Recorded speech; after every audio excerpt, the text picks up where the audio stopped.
If we made you predict a significant move that the Warriors are going to make this offseason, what would you say? I think it would be the trading of Kuminga. Now, difficult for Lacob to agree to. I think Lacob loves Kuminga. He loves hyper-athletic players in general. So I think that would require some arm twisting. So I'm not saying watch out for it, it's imminent. But to me, that would be the obvious, if painful, move they would have to make. Hey, Dub Nation, it's Steve Kerr, and you're listening to Willard and Dibs on 95.7 The Game. Yes, you are, and we're glad that you're with us. My answer would be maybe. Maybe. Maybe trade Kuminga? Trade Kuminga, yes, no, or maybe. So in other words... Depends on what you get back is probably where you are with the maybe. Well, in other words, I think there are people, Ethan is one of them, who it's like, no, you kind of have to. He's like, he's a really good player, but he doesn't quite fit, which I thought was an interesting assessment. More on that in a second. But then there's the no crowd that's going to be like, you can't, that's our future, that's our only good player a few years from now. Okay, there's that, or there's maybe. And this is my camp, which is I'd rather not, but if you wow me, yeah. And think again about what Monty Poole said to us yesterday. What is the entire focus of the Warriors front office right now? 2 years, Mark. Okay. 2 years. Well, then you better be open to it. And in 2 years, Jonathan Kuminga is going to still be a very good player, but I don't think that he's going to be as good as Jonathan Kuminga eventually will be. And in the next 2 years, would Jonathan Kuminga be better than Kevin Durant? Would Kuminga be better than even DeJounte Murray over the next 2 years? And, DeJounte Murray's put up numbers for a team that's not very good, but I thought that was an interesting name that Ethan threw out there. Murray's got 4 more years on his deal, and he's owed a total of about $112 million or so. But he's a good young player. He's only, 27 years old? So he would be a guy that could help you now, and also he would be a cornerstone piece down the road. Yeah, I have a little bit of a hesitation. I know you want to get the right people. It's almost like the draft, right? Best player available, forget what position they are.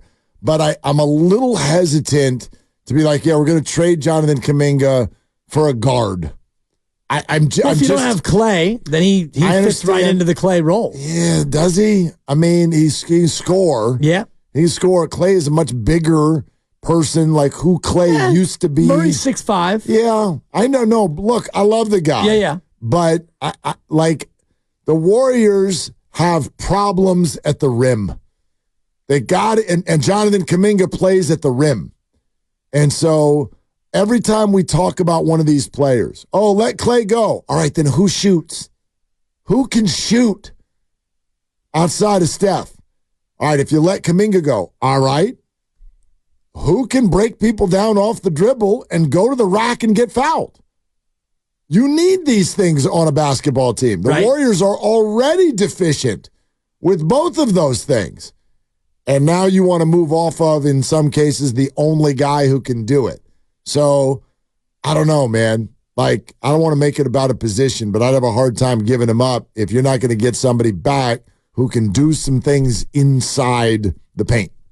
I get that, but it's not always as easy as that, and if you're putting your eyes on Kevin Durant, for example, Kevin Durant is not exactly a guy who attacks the rim anymore. He can get his buckets, though, at 6'11". So if Kuminga was a part of a trade to get KD and you'd have KD for the next couple of years, you probably would pull the trigger on that deal. If it were KD and Wiggins and a pick, Kuminga and Wiggins and a pick for KD, you probably would take a hard look at that if you're the Warriors. You'd probably do that. You'd have to add more salary, and I know. Yeah, if you're trying to, I don't even know if Phoenix is allowed to do that. You'd probably have to get a third team involved for sure. Or you'd have to get Chris Paul in there. You'd have to opt him in and then send him. That would do it. But, based on their philosophy, the next 2 years, I didn't really think about that much until Ethan started talking about it. If you go back to what Monty said to us yesterday, if that's your obsession, then I would think that you are incredibly open to trading Jonathan Kuminga. If your obsession is the next 2 years, Kuminga is very good, but I don't see him as being this vital member of a run for Steph in the next 2 years. I see him being a very, very strong piece, but I think the Warriors are accurate when they look at this team and they go, all right, we didn't have someone who we knew every night was our two. Jonathan sometimes, Clay sometimes, Wiggins sometimes, or fill in blank sometimes. Well, I still think that's who he would be over the next 2 years, which is probably not what they're looking for. They're looking for a two, like you were saying before, and Kuminga has been there too, ? And he's been there too a lot. And if you're really going to be a good team, you would want Kuminga to be your three, or ideally, if he's your fourth best player, now you've got action. So will Kuminga ever be a good team's two? I think so, but I don't know if it's going to happen this year or, like you were saying, Mark, in the next 2 years. If you're looking at a 2-year window on what can you do over the next 2 years to maximize Steph Curry, because that's how long his contract lasts. And we hope that he gets extended and stays, but you take 2 more years of Steph under this deal and playing as well as he has of late, you need to have somebody come in here who can be your second best player, and ideally somebody who can be as good as Steph and make it so you have 2 number ones. Let's hear from some folks on this. 888-957-957 is the number. Let's go to Telmo in the city. Hey, Telmo, what are you doing? What's up, fellas? I'm just out running some errands before I head to the restaurant for Friday night. Beautiful. Beautiful. So, just kind of along the lines of what you guys have been discussing, I've kind of come going back and forth, and I haven't ever been completely sold on Jonathan Kuminga, but what I have come to is the realization that based on what the Warriors, with Curry under contract for 2 years and Kerr's extension and Draymond being there for at least, those 2 years as well, they're telling you what and how they want to play. And I don't think Jonathan Kuminga, or the best version of Jonathan Kuminga that everybody expects him to grow into or develop into, is going to happen in that system. He still doesn't make the best decisions on defense. The ball sticks to him. Sometimes on his drives when he goes ISO, they don't end up very well, and their gameplay is predicated on ball movement and not the ball sticking to anybody.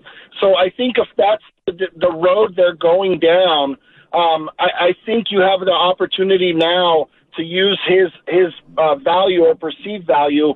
Like they said, package it with whether it's Wiggins, whether it's a Moody, whether it's somebody else, and to bring somebody back that, maybe in 4 years from now they won't be around and we won't know what that's going to look like. But for the next 2 years, you're going to have a defined number two to give Steph the help that he needs. Because I don't see that being Kuminga right now. I don't see that being anybody on the roster. I think they need to move off Kuminga, Wiggins, unfortunately Clay, unless he really brings his price down, and CP3 as well, just to help with the financial situation of contracts. I don't see Kuminga being a Warriors player and developing to the potential that everybody thinks he can in that system. Telmo, thanks. It's interesting. Here's what I think this is what you're weighing, all right? Because Jonathan's good. He's a good player. Yeah. Might become great. He might. But when? Well, that's the ultimate question. And it's that combined with, are you so obsessed with the next 2 years that you have to be willing to eat it in 3 years if you are watching him in an all-star uniform on another team? Absolutely. Are you willing to risk that for the next 2 years? That becomes a question of how good do you think he's going to be and how fast he can be that player. And you had the same discussion with Jordan Poole. And you looked at Jordan Poole coming off the year he had, and he averaged 20 a game off the bench and he helped you win a championship. And the question you had to ask was exactly the same. Are you willing to eat it and see Jordan Poole go out and be an all-star in another uniform? And you looked at it and you thought, yeah, we're going to take our chances. Maybe you thought that Jordan Poole wasn't going to be as good in another system. Maybe you thought that Jordan Poole wasn't as good as what he showed here. Whatever the math was in that decision, you made the move, and you didn't get a lot back. You got Chris Paul back for a year for a guy who averaged 20 a night, and you basically said to Jordan without saying it, all right, Jordan, go make us regret this. You go to Washington and make us regret this move. And so far through 1 year, there hasn't been a lot of regret in the Jordan Poole trade. Now, Kuminga, I think, is a little spicier because he's showing more upside than Jordan Poole. His athleticism, his youth. He hasn't played a ton of basketball, and the leap he took this year was wow. And you think about Jonathan Kuminga, if he develops a jumper, if you can combine his athleticism with the ability to shoot from distance and, you know, shoot off the dribble and really get an offensive game that's more comprehensive, then you may eventually regret if you end up trading him. I'm trying to think about something here. Are there any, and I mean stars, offensive stars in the NBA who don't really have a good three-point shot? Offensive stars. Give me an offensive star. I'm gonna go like let's just go straight. Yeah, I like what you're doing. Simplistic. This is just scoring. Okay. Yeah. This is just scoring for the regular season.